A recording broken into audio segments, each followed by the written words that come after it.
Guys, അപ്പോൾ അതേ ചാള വെട്ടിക്കൊണ്ടിരിക്കുകയാണ്. ഇന്ന് നല്ല അടിപൊളി മത്തി കിട്ടിയിട്ടുണ്ട്. അത് ക്ലീൻ ചെയ്തുകൊണ്ടിരിക്കുകയാണ്.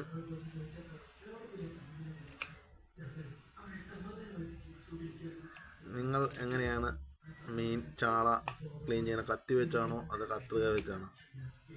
അതൊന്ന് കമൻറ്റ് ചെയ്യണം കേട്ടോ ഗൈസ്. അടിപൊളിയായിട്ട് ചാള, നല്ല മുട്ടയുള്ള ചാളയാണ്. ഒരാളിവിടെ പതുങ്ങി കിടപ്പുണ്ട് മീൻതല തിന്നാനായിട്ട്. വേറെ ആരുമല്ല, നമ്മുടെ സ്വന്തം കിച്ചു. കിച്ചനെ കാണിക്കട്ടെ. കിച്ചു, ഇതാണ് കിച്ചു. ഉണ്ടാ കിച്ചു.